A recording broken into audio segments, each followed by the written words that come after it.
Hey folks, in today's video we are going to show you what to do with seconds of apples.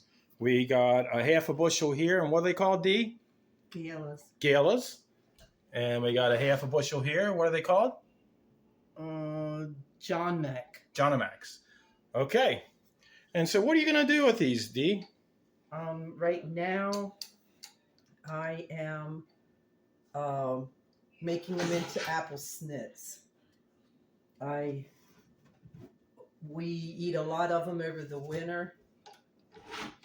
And this is an apple peeler. It will peel them and slice them at the same time. It takes a little bit getting used to, but if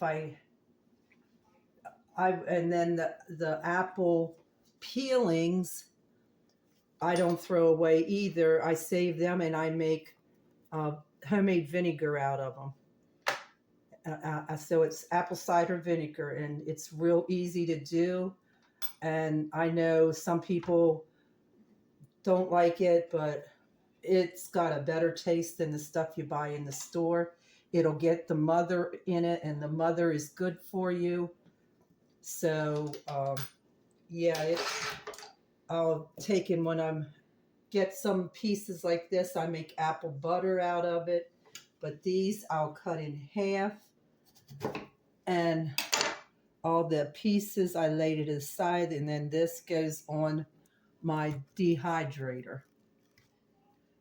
And also the apple cores, we are going to feed them to the chickens. They literally love apple cores with no seeds. No, you're not supposed to give them the seeds, but that's... The seeds have arsenic in them.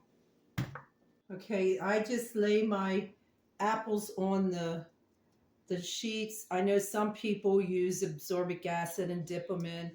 I don't have time for that. They get a little darker, but they're just the same, taste the same. So I don't use the absorbic acid.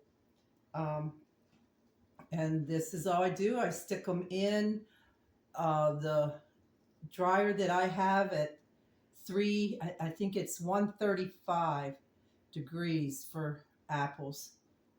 In your Excalibur food hydrator. Now she'll lay these aside and I'll put them in. And then how long is that you think it'll take? Do you about 8-10 hours? Yeah, at least. Yeah. Okie dokie. And we'll show you what they look like when we get them out of there. Okay, this out of a half a bushel, this is what I've got. I've got another dehydrator full of this, and I've got, with the pieces that I didn't want in with the other stuff, I've got 5 pints of applesauce. There is no sugar in the applesauce. So it's all natural. We try not to put too much sugar in anything. So it makes for a delicious snack too. Okay, another thing my wife did with seconds of apples is make apple butter. And what kind of apples did you make apple butter with, Dee?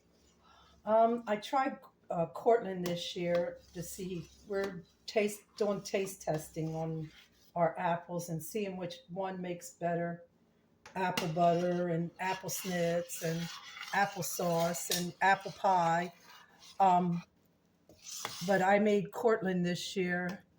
I don't know if I'll use them again next year. I didn't really care for it, but I use my grandma's recipe, and she puts her apples, you make like applesauce. You put, I put apple juice in, then to cook my apples. And then I let it cook down. Then I put ground cinnamon, ground cloves, ground allspice. And I can't tell you how much I put in.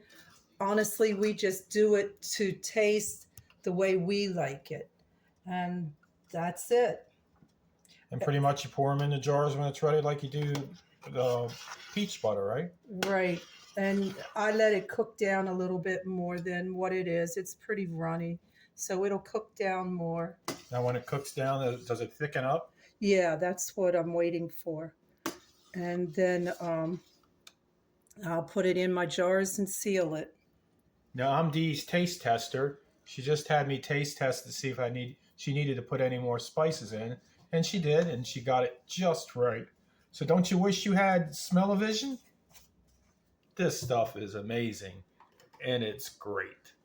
Okay. For $7, I bought a half a bushel of John Max. They're seconds. That means they're not perfect.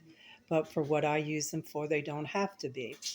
I made 2-gallon bags of apple snits, 5 pint jars of apple sauce, and I will get a gallon of apple vinegar out of it. For $7, that's good. Well, there you go, folks. 15 pints of apple butter for our personal use in the future, and half pints go for Christmas gifts. Good day, folks.